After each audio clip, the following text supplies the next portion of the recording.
एक ऐसा बूढ़ा वानर जिसकी पूंछ महाबली भीम भी 1 इंच हिला नहीं पाए। ये कहानी है महाभारत के वनवास काल की।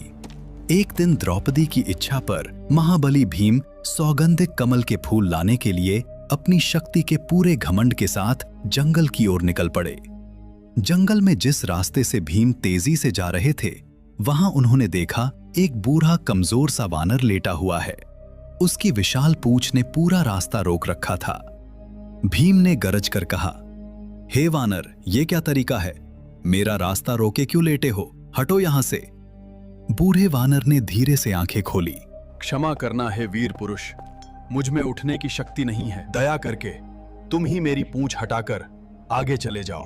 पर भीम का अहंकार और बढ़ गया। हंसते हुए उन्होंने अपने दोनों हाथों से पूरी ताकत लगाई, शरीर का पूरा बल लगा दिया, लेकिन पूंछ टस से मस नहीं हुई। उनका चेहरा पसीने से भीग गया और घमंड पल भर में चूर चूर हो गया। भीम समझ गए कि ये कोई साधारण वानर नहीं हो सकता। वो तुरंत हाथ जोड़कर विनम्रता से बोले, हे वानर श्रेष्ठ, आप कौन हैं? आप इतने शक्तिशाली हैं कि इस ब्रह्मांड को भी हिला सकते हैं। कृपया अपना सत्य परिचय दें। तब हनुमान जी मुस्कुराए और अपने विशाल असली रूप में प्रकट हुए। उन्होंने कहा, मैं तुम्हारा बड़ा भाई हनुमान हूं। हम दोनों ही पवन देव के पुत्र हैं।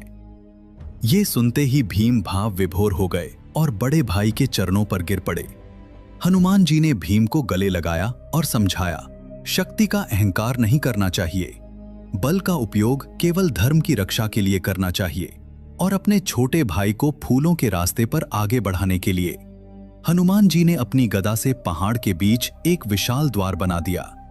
यही द्वार जहां यह अद्भुत घटना हुई, आज पांडुपोल के नाम से जाना जाता है। यह स्थान राजस्थान के अलवर जिले में स्थित सरिस्का टाइगर रिजर्व के घने जंगलों में है और कुछ ही दूरी पर यहाँ हनुमान जी उसी लेटी हुई शयन मुद्रा में विराजमान हैं, जैसे वह भीम को मिले थे। यह भारत के उन गिने चुने मंदिरों में है जहां हनुमान जी लेटे हुए हैं। अब अगर आपने कमेंट में जय बजरंगबली नहीं लिखा तो आपका जीवन का कोई मतलब नहीं।